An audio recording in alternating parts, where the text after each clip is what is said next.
Hi, and welcome to this new episode. This one is a special one because maybe you know, maybe you don't, maybe you've been part of it, but in the last few months, we had one great online event called the Confident Singer Bootcamp, and it was so amazing.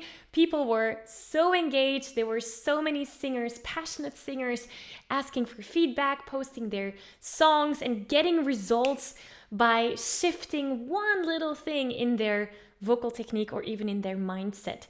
And because it was so inspiring, I do want to share a little piece of it with you. So this episode will actually be a recording of that Confident Singer Bootcamp training.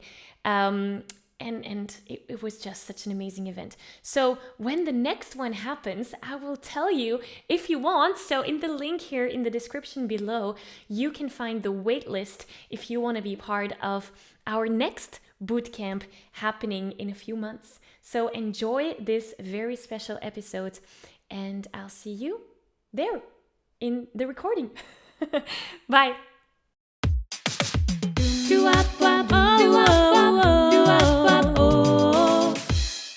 Do you want to know what really separates the few successful singers from the struggling ones? That's the question we asked ourselves earlier, right? It's not because they're singing more than you, it's because they're training their voices in the right way.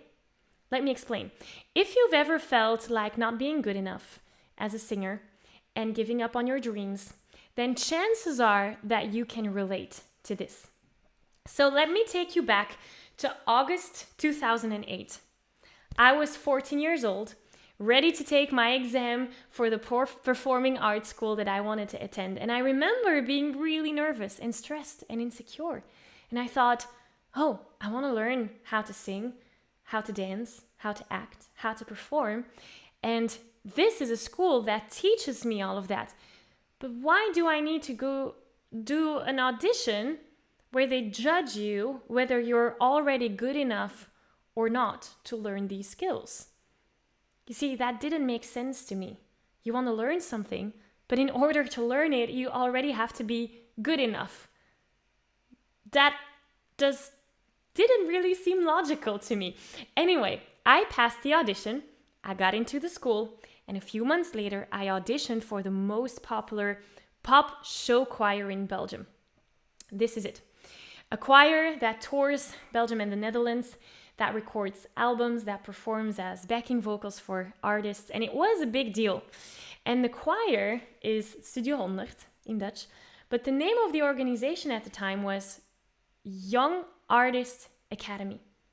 And it was an academy, again, that teaches you everything you need to learn in order to perform with the choir. And again, there was this audition. You want to learn something, but you can't participate before being already good enough for it. Again, it just didn't make sense to me. The same thing happened. Let's jump to August 2014. Same thing happened the year I was accepted into the vocal performance bachelor program at the Academy of Contemporary Music. Again, I needed to be tested to see whether I was good enough to follow the program.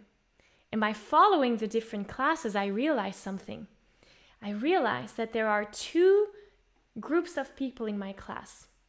You had the singers that had a natural talent for performing, and then you had singers that really needed to work hard in order to keep up with those so-called talented singers. Now, I was one that belonged to the hard-working group. When all my classmates were having fun every night at the local cafe, I was practicing. And a few years went by, we all graduated, and we started our own, careers and artistic path. And then a few months ago, in the summer of 2022, my friend, who lived in England at the time, she got married, and I was invited to her wedding. And by being there, I got to see all of my old classmates. And it was so interesting to see them again, because we all graduated from the same school. We all got the same skills that they taught us, right? But here's the kicker. The people that I saw as the talented singers, right, this first group, they couldn't make a living from what they loved to do the most, which is making music, singing. While the other people, the group that I see as the trained singers, the ones that had to actually do something in order to develop their voices, they grew to be super successful. And they have successful careers by doing what they love the most, singing. Isn't that interesting? See, the talented singers, they never had to learn to work hard or be disciplined or be consistent with practice. They never had to learn that they needed to put in the effort in order to get results. But talent only takes you so far. And that's where I noticed that all of my hard work had paid off. Because if I compare my growth with theirs, I might have started as a lesser singer than them, but slowly I actually started to surpass them. And that's where it all clicked. That's where I realized that you don't have to be someone with this natural born gift or talent in order to be a great singer. No, it's the right type of vocal training that will not just cause you to be a trained singer, but actually surpass those that rely on their natural talent. It took me 13 years to realize this. And now that I know this is what I want to help fellow singers with. I've worked with hundreds of singers who want to sing like those talented singers that we all know. Hundreds of singers who all got results. Like Jan, who is here today. We did a podcast episode a few months ago, and he told me that singing for him helped him overcome his depression, for example. Or, for example, Else, she now can sing in front of an audience in her own unique, authentic way without any insecurities. Or, for example, Melissa, she learned how to sing high notes. You know, her dream was to sing a Whitney Houston song, and now she can. All of that is possible through that right type of vocal training. Think about it. What else? What other way allows you to sing on pitch, activate your mixed voice, perform without any nerves, play with your vocal colors, or sing those powerful high notes?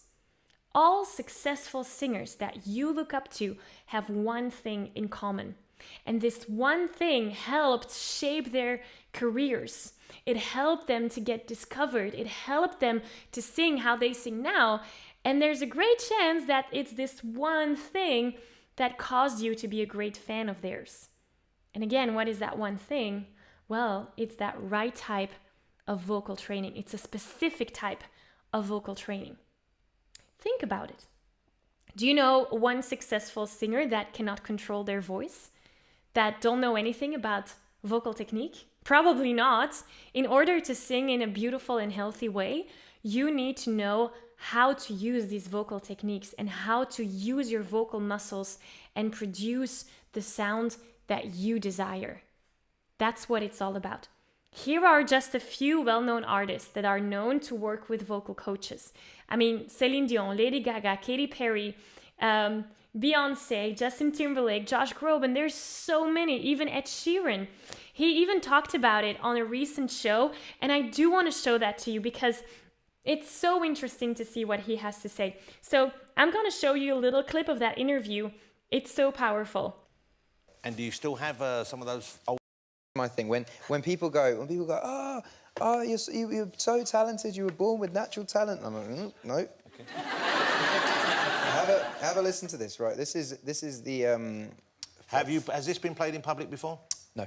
Okay, so this is an exclusive. Ed Sheeran when he was shit, basically. Yeah, basically, all I'm saying is when people say artists are born with talent, you're not. You have to really learn and really practice. This is me playing guitar and singing. I'm going to put it into my mic like this.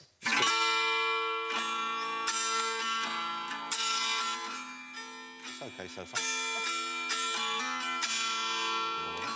It starts off. It hasn't started. Right. Hold me. I'm addicted Oh. to And then. but I'm crying. Oh.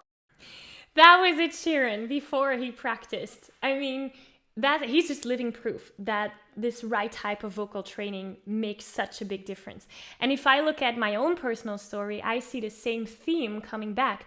I wasn't born with a great talent. In fact, I'm gonna share a recording of me, not too long, before my vocal practice. And it's really vulnerable for me to share this with you because this is not good at all.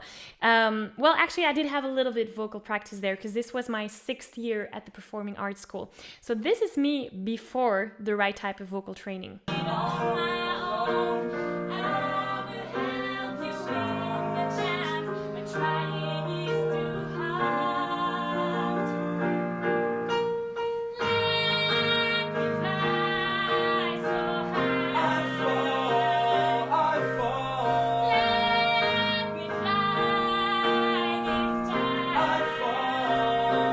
Okay, till there, because, oh, it hurts my ears. So do you see how my voice was really tensed? The sound was really pitchy. I mean, sometimes I was on pitch, sometimes I was a little bit above the pitch, so it wasn't perfect at all. And I was very insecure. I mean, I was on stage there, but I didn't know how to hold my body. I wasn't really sure how to stand there. Anyway, after university, this is what I grew into. So this is what the right type of vocal training can do for you. So here is the after.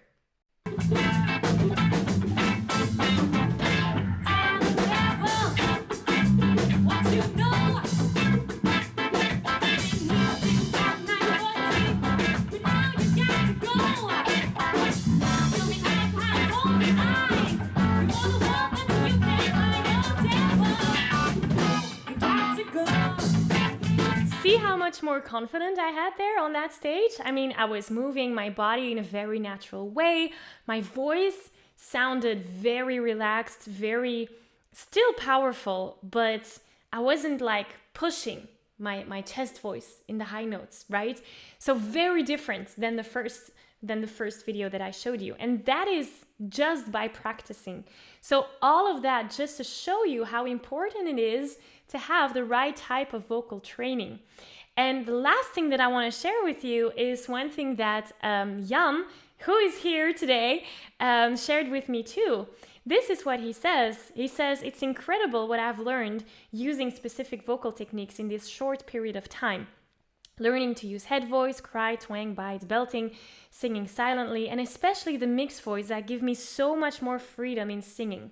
And besides that vocal technique part, there is something much more important.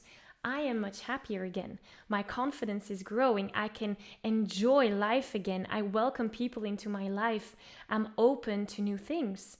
I have followed years of therapy with psychologists and psychiatrists. This is not to talk negatively about them or their way of working, but thanks to you and this course, I finally feel that I'm crawling back up again. And that's a wonderful gift, a wonderful feeling. Sometimes I wish I had discovered you and your singing lessons sooner. In short, this is one of the best things that has happened to me in the recent years. I mean, when I read these things, that's exactly why I love to do what I do. See how vocal training can have so much impact. It's not only going to impact your voice, it's impacting you as a person. It's impacting your life. I mean, it just lights me up so much.